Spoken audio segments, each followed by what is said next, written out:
निवर्वृतानः सोमस्येव मौजवतस्य भक्षो विभीदको जागृभिर्मह्यमच्छान् Namami meth न जिहिल एषा शिवा सखिभ्य उत मह्यमासीत् अक्षस्याहम् एकपरस्य हेतोरनुव्रतामपजायामरोधम् द्वेष्टि श्वश्रूरपजायारुणद्धि नानाथितो विन्दते मर्डितारम् अश्वस्येव जरतो अस्न्यस्य नाहं विन्दामि कितवस्य भोगम् अन्ये जायां परिमृशन्त्यस्य यस्यागृधद्वेदने वाज्यक्षः पिता माता भ्रातर येन माहुर्न जानीमो नयता बद्धमेतम् यदा दिद्धेन दविषाण्णीभिः परायद्भ्यो अवहीये सखिभ्यः न्युक्ताश्च बभ्रवो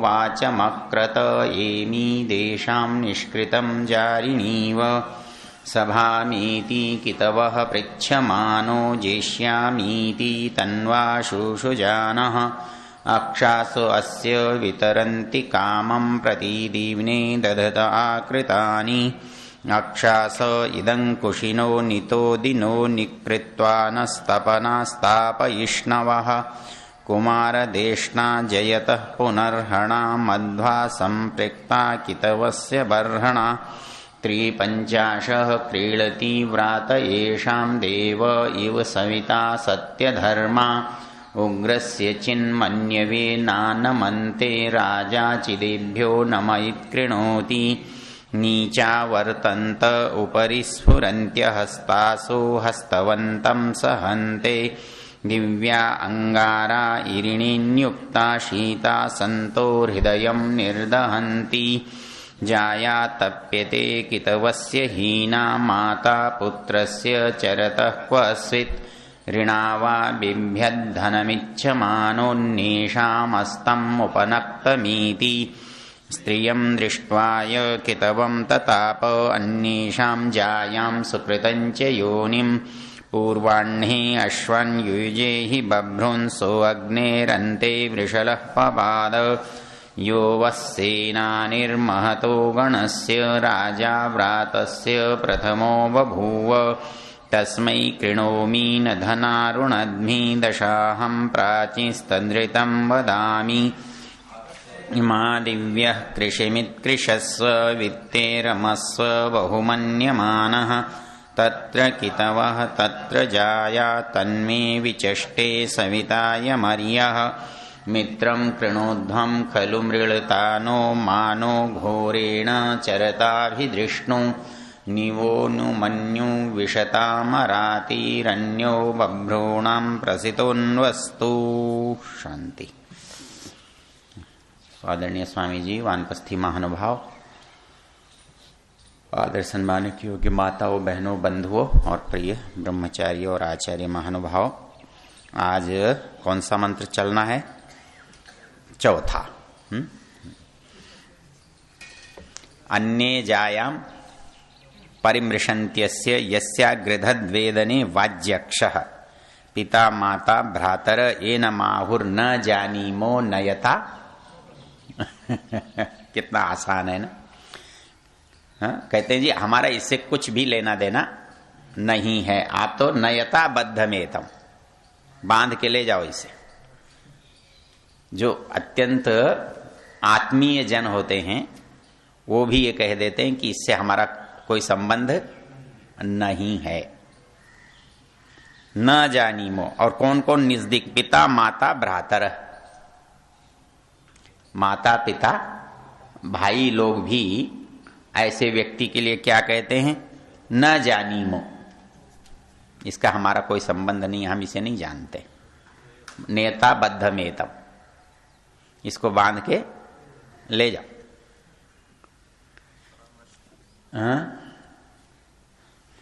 अच्छा, इसमें एक रोचक बात याद रखिए।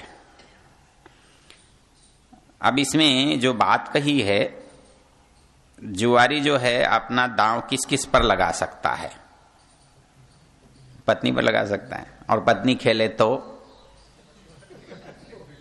अच्छा, एक बड़ी विचित्र बात नहीं है? मैंने एक व्यक्ति से प्रश्न किया, क्या जैसा होता है उसका उल्टा भी हो सकता है? वो कहने लगे, जी एक आदमी कई शादी कर सकता है तो स्वाभाविक है। मैंने कहा इसका उल्टा कर दो तो बोले ये नहीं हो सकता। मैंने कहा क्यों नहीं हो सकता? मान्य नहीं है, इतना ही तो झगड़ा है। वो व्यक्ति तो मानता है कि ये हमारे लिए ठीक है, उनके लिए ठीक नहीं है। मतलब सारा जो चलता है ना,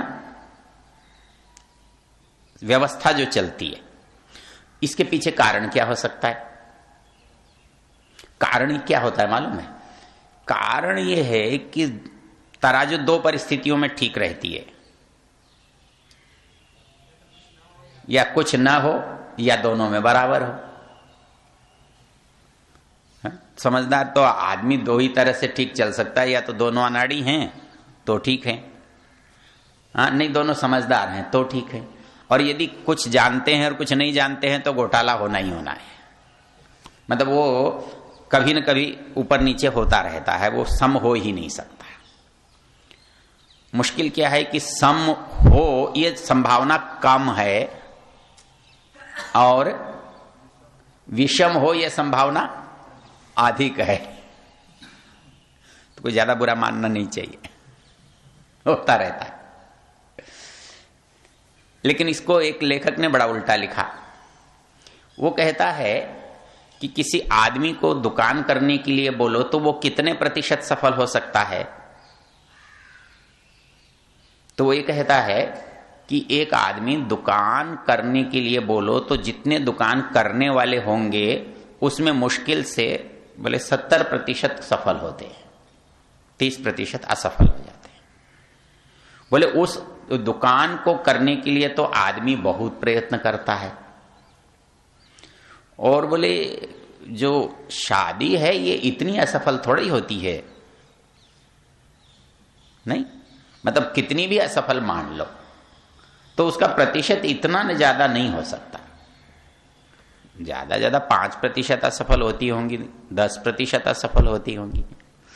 तो वो ये कहता है कि एक आदमी जिसमें 70% की संभावना है, जितना प्रयत्न उसको बनाने के लिए करता है, वो आदमी 90% जिसमें सफलता की संभावना है उसके लिए प्रयत्न क्यों नहीं करता है? इसी तरह एक गणित और लगाता है। वो ये गणित लगाता है कि एक दुकान से कितना कमाता है। तो वो ये कहता है कि जितना वो कमाता है उतना एक घर से कमाता है कि नहीं कमाता है। मतलब कमाना किसके लिए है? घर के लिए है ना। तो कीमत में जो उसने दुकान में कमाया, यदि कमाई गिनी जाए तो घर की कमाई ज्यादा है कि दुकान की कमाई ज्यादा है? तीसरी बात वो क्या कहता है? तीसरी बात वो ये कहता है कि भाई आप जो भी करते हो, मतलब सफल होने की इच्छा से नहीं करते हो जाओ तो ठीक है, नहीं हो तो भी ठीक है। मतलब प्रयत्न पूर्वक सफल दुकान में तो होते हो, लेकिन यहां सफल होने का प्रयत्न नहीं करते हो। अकस्मात हो जाता है तो ठीक है, नहीं होता तो भी कोई बात नहीं है। कहते ये बात मुझे आज तक समझ में नहीं आई। मतलब जो चीज अधिक महत्वपूर्ण है उसके लिए तो प्रयत्न करता नहीं है, और जो चीज कम महत्वपूर्ण है उसके लिए प्रयत्न अधिक करता है। इसी तरह वो ये कहता है कि ज्यादा समय कहां बीतता है,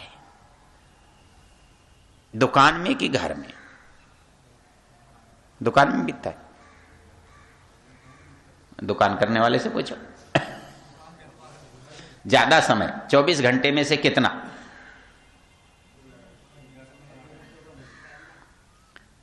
मतलब ऐसा है कि कुल समय का योग करोगे तो दुकान में ज्यादा समय नहीं बीतेगा,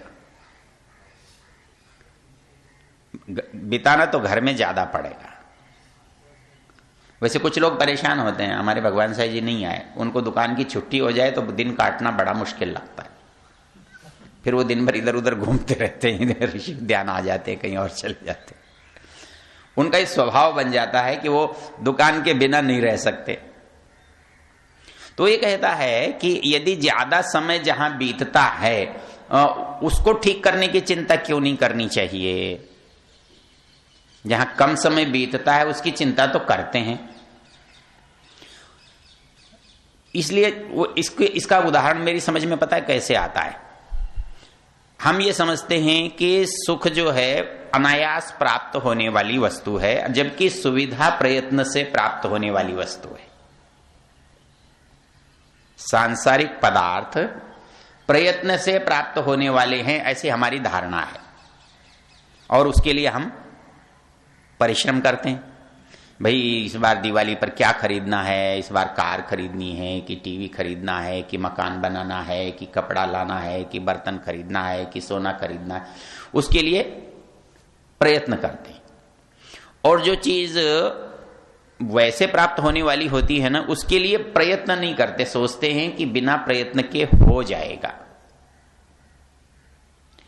हमारे पास दो चीजें हैं, एक शारीरिक धरातल पर जीने की और एक मानसिक धरातल पर जीने की। और ये दोनों धरातल हर समय हमारे साथ रहते हैं। ऐसा तो है नहीं कि किसी खास समय में एक धरातल रहेगा दूसरा नहीं रहेगा, ऐसा तो नहीं होगा।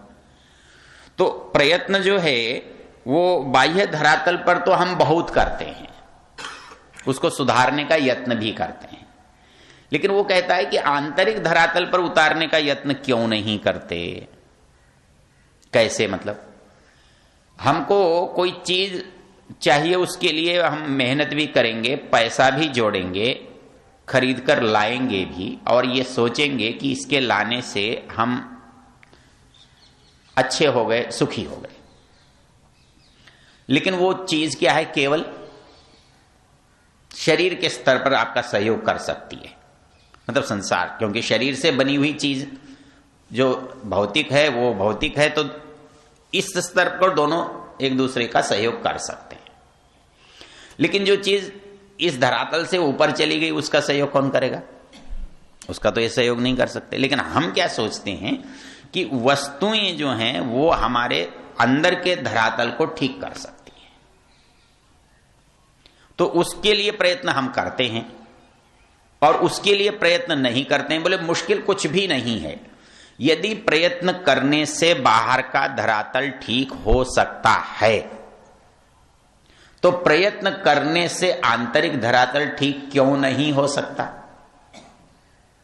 और नहीं होता तो केवल इसलिए कि प्रयत्न किया नहीं गया, कभी इस विषय में सोचा नहीं गया। और इस विषय में सोचने की बात है कि नहीं है? दिनचर्या को देखो, मनु महाराज पहली बार क्या कहते हैं? सवेरे उठकर क्या करो? पूरा श्लोक बोलो। हाँ, ऐसे ब्राह्मे मुहूर्ते, आधे अधूरे नहीं चलते। ब्राह्मे मुहूर्ते बुद्धेत धर्मार्थौ चानुचिंतयेत काय क्लेशांश्च तन्मूलान वेद तत्वार्थमेवच। हाँ बोलो। आधुनिक मनुस्मृति विषयांतर हो जाएगा, सुना देंगे फिर कभी। वो प्रसंग से बिल्कुल हट जाएगी चीज। शाखा में गया होगा।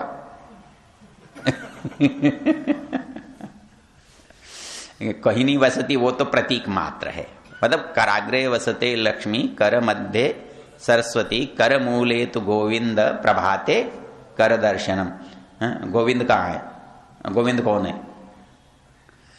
वो केवल इसलिए है कि भाई अपने अयम में हस्त, इसकी जगह ये याद किया करो, अयम में हस्तो, अयम में हस्तो भगवान, अयम में हस्तो भगवान, अयम में भगवत्तर, अयम में विश्व भेषज, अयम शिवाभिमर्षण।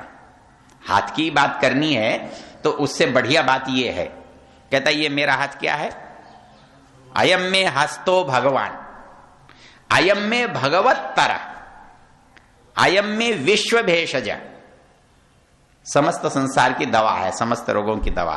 अयम में विश्व भेषज, आयम शिवाभिमर्शन, जहां बोले हाथ डाल देंगे तो कल्याण हो जाएगा, उससे ज्यादा अच्छा नहीं है ये। क्या है, वेद से बचाकर पुराणों के गपोड़ों में लोगों को लगा दिया और वेद से छोड़ा दिया, बेहतर चीज तो छोड़ा दी और व्यर्थ की चीजों के जंजाल में फंसा दिया। प्रभाते कर दर्शन, प्रभाते कर दर्शन क्या, प्रातः अग्नि में बोलना। तो ब्राह्मे मुहूर्ते बुद्धेत, ब्राह्म मुहूर्त में जागो और धर्मार्थौ चानुचिंतयेत, चिंतन किसका करना है, एक का नहीं कहा, देखो एक का नहीं कहा, हमारे यहां मतलब संतुलन के बिना बात नहीं होती। बाकी जितने मत संप्रदाय हैं वहां एक तरफा बात होती है। यह कहता है धर्मार्थौ चानुचिंतयेत, दोनों के बारे में चिंतन करना है आपको, धर्म के बारे में भी और अर्थ के बारे में भी। और काय क्लेशांश्च तन्मूलान, मतलब हर व्यक्ति किसी न किसी परेशानी में रहता है तो उसको कभी सोचने का ये मौका नहीं मिलता कि तेरे साथ ये मुसीबत हुई क्यों, जड़ क्या है। होता क्या है कि मनुष्य अपनी शारीरिक असुविधा को तब तक सहता रहता है जब तक उसकी मजबूरी ना हो जाए। सोचता है मैं बहुत व्यस्त आदमी हूं, मेरे घर में बहुत काम है। कोई महिला सोचती है देखो मुझे बच्चे देखने हैं, पति देखना है, ये देखना है, घर देखना है, ये रखना है, वो रखना है, तो सोचती है कोई बात नहीं है, दर्द हो रहा है, जाएंगे जाएंगे जाएंगे। जाती कब है, जब काम करना बंद हो जाता है। आदमी सोचता है आज मुझे दफ्तर में जाना है, आज वहां यात्रा पर जाना है, आज इससे मिलना है, आज उससे करना है। सोचता है कि आंख भी दिखानी है, पैर में भी कुछ चोट हो गई है, कुछ गड़बड़ हो गई है, कुछ परेशानी भी है, कुछ तनाव भी है। सोचता है अभी दिखाऊंगा, अभी दिखाऊंगा, अभी दिखाऊंगा। फिर कब दिखाता है, जब उसका हरिओम हो जाता है, जब वो कुछ करने में असमर्थ होता है, तब वो सोचता है कि अब इसका मुझे उपाय करना चाहिए। वो कहता है नहीं, शास्त्र कहता है हर रोज सवेरे उठकर सोचना शुरू कर, पहले सोचना का काम कर। उठते ही पहला काम ऋषि कहते हैं काय क्लेशांश्च तन्मूलान, आपको क्या कष्ट है और उस कष्ट का कारण क्या है। डॉक्टर उतना अच्छा नहीं जानता कि असल में आपका कारण क्या है। हो सकता है कुछ बातें हमारी समझ से परे हैं, अंदर की हैं, वो जानता है, लेकिन बिगाड़ क्यों पैदा हुआ बहुत बार हमको ज्यादा मालूम होता है और डॉक्टर यही तो पूछता है कैसे हुआ। तो वो कहता है तन्मूलान पर भी विचार करने की जरूरत है। जो काया के जितने क्लेश हैं उनके बारे में सोचना और उनके कारणों के बारे में सोचना। और ये बात बड़ी रोचक है। कैसे है मालूम है, एक व्यक्ति मुझसे बोला जी ध्यान करने का सबसे अच्छा तरीका क्या हो सकता है, आसान। मैंने कहा मेरी जानकारी में मैं बता सकता हूं, कुछ नहीं करना, जो तू कर रहा है उस पर सोच ले। तू ये सोचेगा भगवान को सोचूंगा तो तेरे बस की बात नहीं। तो जो काम कर रहा है ना, जो काम सामने पड़ा है उसके बारे में सोचना शुरू कर, कैसे होगा, किसको बुलाऊंगा, किससे बात करूंगा, किससे क्या करूंगा। तो आप थोड़े दिन में एक बात अब विचित्र अनुभव करेंगे, मन आपसे ये पूछेगा अब क्या सोचूं, करके देखना। मतलब वैसे हम कहेंगे ना कि तू आइए सोच, तो वो नहीं सोचता। वो कहता है तू कौन सोचने वाला, सोचने का काम तो मेरा है, मैं जो चाहूं सोचूं। उससे आप कहो कि ठीक है जो तू सोच रहा है ना बस यही सोच। अब जो काम में मैं बैठा हूं, चाहे वो दफ्तर में बैठा हूं, चाहे दुकान में बैठा हूं, चाहे कहीं बैठा हूं, मुझे ये आसान है सोचना जो मैं मेरे सामने है।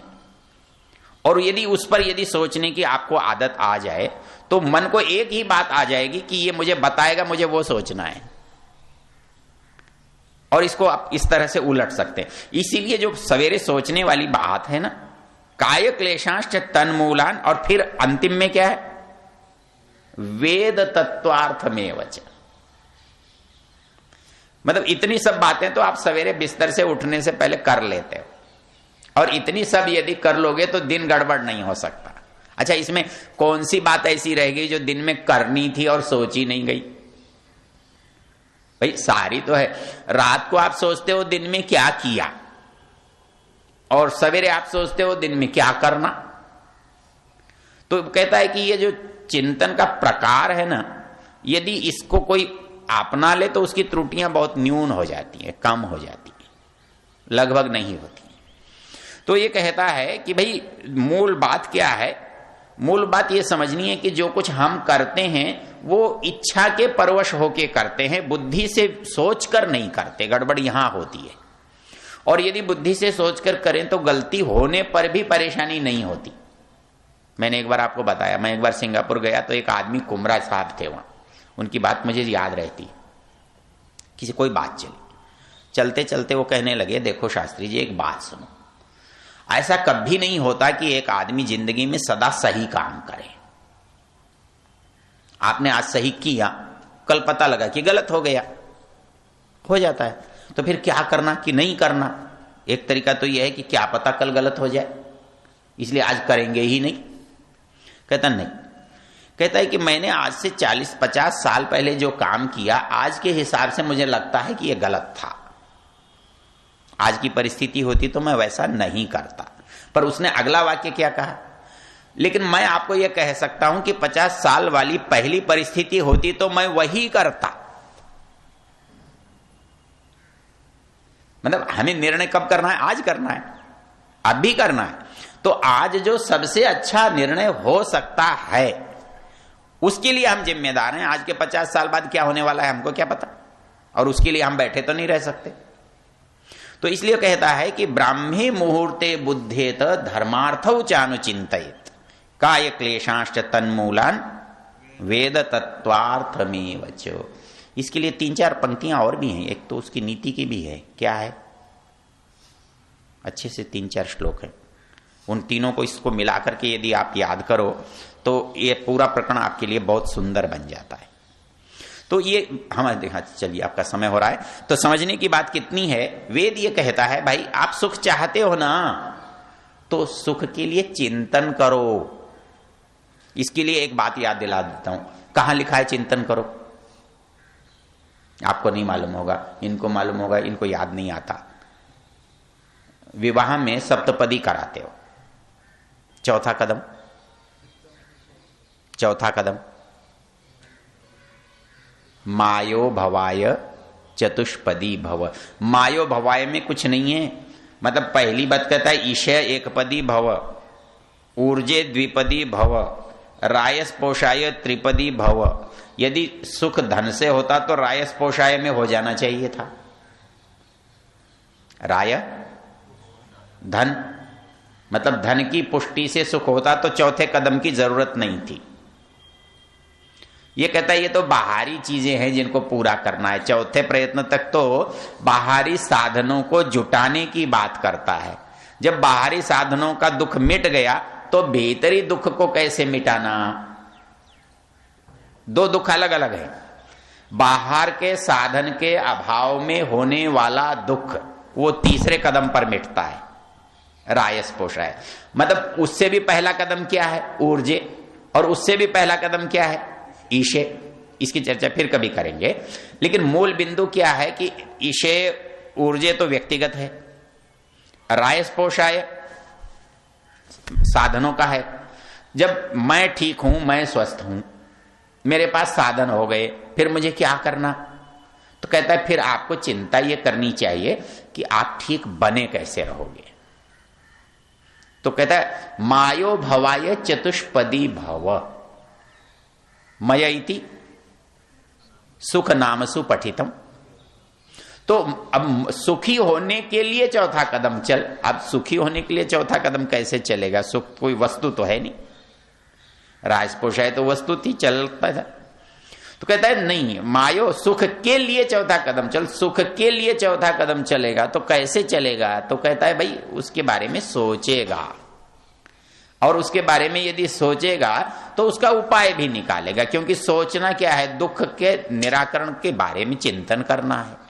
तो इसलिए जो बात कह रहा है वो वहां पर है, मायो भवाय चतुष्पदी भव। जो कारण हैं, जो दुख हैं, उनके निवारण के बारे में सोचना, वो सोचने से वो हटते हैं। वस्तु के लाने से दुख नहीं हटते, वस्तु के लाने से तो अभाव हटता है। लेकिन जो वास्तव में जो हमारे मानसिक स्तर पर चल रहा है वो कैसे हटेगा? तो वो तो हटेगा तो विचार से हटेगा, सोचने से हटेगा, हाँ, बुद्धि से हटेगा। तो इसके लिए कहता है कि भाई आप यदि चिंतन करेंगे तो हो जाएंगे। तो ये दुख क्यों है? जितनी हमारी जो जबरदस्ती की इच्छाएं हैं ना, वो कुछ नहीं है, केवल चिंतन का अभाव बताती हैं। मतलब हमने उसके बारे में कभी सोचा नहीं है, हमारे अंदर प्रयत्न जो करने का था वो किया नहीं, जो इच्छा हो गई उसके हिसाब से हम चल पड़े, तो वो बढ़ती रहती है। तो अंकुश नहीं लगने से उसमें दुख पैदा होने लगता है। तो इस दृष्टि से कहता है पिता माता भ्रातर ये न माहुर न जानीमो नयता बद्धमेतम। यदि आदमी सोचेगा नहीं तो यह परिस्थिति पैदा होगी। चलिए, ओम देव शांतिरंतरिक्षं शांति पृथिवी शांतिराप शांतिरोषधयः शांति वनस्पतयः शांतिर्विश्वे देवाः शांतिर्ब्रह्म शांति सर्वं शांतिः शांतिरेव शांति सा मा शांतिरेधि। ओम शांति।